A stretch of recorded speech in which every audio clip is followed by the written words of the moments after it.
بسم اللہ الرحمن الرحیم۔ روایت سامعین، ہم اپنی دلیل نمبر 2 کی طرف، یہ ہماری دوسری حدیث ہے، آپ یہ دیکھ سکتے ہیں مدونۃ الکبریٰ سے۔ آپ یہ دیکھ لیں کہ عبداللہ بن عمر فرماتے ہیں کہ ان رسول اللہ صلی اللہ علیہ وآلہ وسلم کان یرفع یدیہ حذو منکبیہ اذا افتتح التکبیر للصلاۃ، کہ ان رسول اللہ صلی اللہ علیہ وآلہ وسلم کان یرفع یدیہ حذو منکبیہ اذا افتتح التکبیر للصلاۃ، کہ نبی علیہ الصلوۃ والسلام رفع الیدین اپنے کندھوں کے برابر صرف اس وقت کرتے تھے جب نماز شروع کرتے۔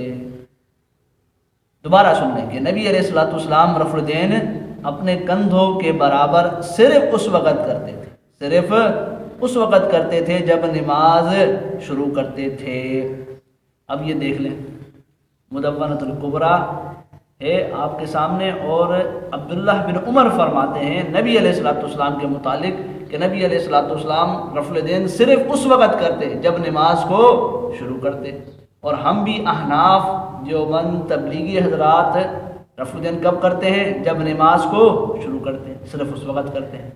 تو جو نبی کا عمل ہے اسی طرح ہم کرتے ہیں، جو نبی کی نماز ہے اسی طرح ہم پڑھتے ہیں۔ ٹھیک ہے بھائی، اس حدیث کی سند الحمدللہ بالکل صحیح ہے، اس حدیث کی سند بالکل صحیح۔ ٹھیک ہے، اب اس کو بھی نہ ماننے کے ان کے پاس کچھ بہانے ہیں۔ مثلا ایک شبہ تو وہ یہ ڈالتے ہیں کہ جی آپ نے یہ صرف کا ترجمہ کہاں سے لائے، آپ لوگ صرف کا ترجمہ کہاں سے لائے۔ اصل میں ان لوگوں کو جو ہے وہ عربی گرامر سے شاید کوئی واسطہ نہیں ہے، اسی لیے یا تو یہ بات سمجھتے نہیں ہیں یا پھر جو ہے وہ اعتراض برائے اعتراض کرتے ہیں۔ یہ آپ ایک حدیث دوبارہ دیکھ لیں، میں آپ کو سمجھا دیتا ہوں کہ صرف کا ترجمہ کہاں سے آیا۔ یہ حدیث ہے آپ کے سامنے، اس میں دیکھیں سامعین، کانا، یہ جو کانا کا لفظ ہے نا، کانا یرفع یدیہ، یہ جو کانا کا لفظ ہے اس کی جزا مقدم ہے اور شرط مؤخر ہے۔ ٹھیک ہے، ترکیبی گرامر کے اعتبار سے اس کی جزا مقدم اور شرط مؤخر ہے، اور یہ گرامر کا اصول ہے، اہل علم جانتے ہیں، علماء حضرات جانتے ہیں کہ گرامر کا اصول ہے کہ التقدیم ما حق التاخیر یفید الحصر۔ اس اصول کے تحت یہاں صرف والا ترجمہ ہوا۔ ٹھیک ہے، اس عربی گرامر کے اصول کے تحت یہاں صرف کا ترجمہ ہوا ہے۔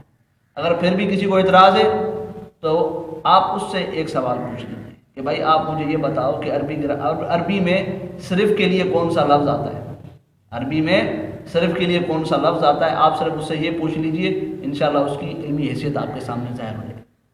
صحیح ہے، یہ ایک شبہ وہ ڈالتے ہیں۔ دوسرا شبہ اس حدیث کو نہ ماننے کا، دیکھیں حدیث کو کون نہیں مان رہا؟ اہل حدیث۔ ٹھیک ہے، حدیث کو کون نہیں مان رہا؟ اہل حدیث۔ اب اعتراض دوسرا کیا ہے وہ آپ دیکھ لیں۔ یہ حافظ زبیر علی زئی صاحب کی آپ کے سامنے کتاب ہے نور العینین۔ حافظ صاحب لکھتے ہیں اسی مدونۃ الکبریٰ کے بارے میں، یہ جو کتاب جس سے ہم نے حدیث پیش کی، کہتے ہیں کہ بذات خود کتاب مدونۃ الکبریٰ کی سند اور توثیق محل نظر ہے۔ کیا لکھتے ہیں کہ بذات خود کتاب مدونۃ الکبریٰ کی سند اور توثیق محل نظر ہے، یہ لکھتے ہیں کہ سند نہ معلوم ہے۔ حافظ زبیر علی صاحب کی یہ کتاب ہے کہ جن کو مختلف القابات سے یہ نوازتے ہیں، ٹھیک ہے، مختلف القابات سے نوازتے ہیں، محدث العصر کہتے ہیں۔ تو انہی حافظ زبیر علی صاحب نے یہ اعتراض کیا ہے جی اس حدیث کی، یہ جو کتاب آپ نے پیش کی ہے، اس کتاب کی جو ہے وہ سندی توثیق کی محل نظر ہے اور سندی نامعلوم ہے۔ تو دیکھیے میں آپ کو بتاتا چلوں کہ حافظ زبیر علی زئی صاحب سے پہلے، حافظ زبیر علی زئی صاحب سے پہلے کسی نے بھی اس مدونۃ الکبریٰ کتاب پر یہ اعتراض نہیں کیا۔ بھائی یہ کتاب ابھی تو ہم نے نہیں بنائی نا، یہ تو کافی ٹائم پہلے سے چلتی آ رہی ہے، تو اس پر اگر اعتراض یہ تھا تو محدثین کرتے نا، کسی نے بھی نہیں کیا۔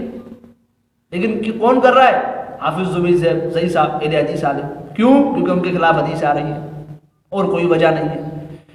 اسی مدونۃ الکبریٰ کو بطور استدلال کے اس کتاب سے علامہ ابن حجر نے فتح الباری کے اندر حوالے دیے ہیں مختلف جگہوں پر۔ میں آپ کے سامنے فی الحال 2-3 حوالے رکھتا ہوں، یہ آپ دیکھ لیں، فتح الباری آپ کے سامنے ہے کہ علامہ ابن حجر جیسا بندہ، علامہ ابن حجر جیسا بندہ وہ تو مدونۃ سنت الکبریٰ سے حوالے پیش کر رہا ہے بطور استدلال کے، اس کو تو اس کی سند اور توثیق محل نظر نہیں آئی، لیکن آئی تو کس کو آئی؟ آج کے اس حافظ زبیر رضی صاحب کو آئی، ان حافظ صاحب کو نظر آئی، ٹھیک ہے؟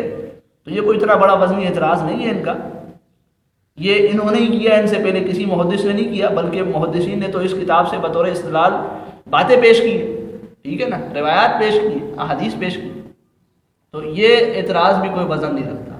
بہرحال یہ ہماری 2 حدیثیں ہوئی اور سند کے اعتبار سے یہ بالکل صحیح ہے، جن سے ہمارا عمل ثابت ہوتا ہے۔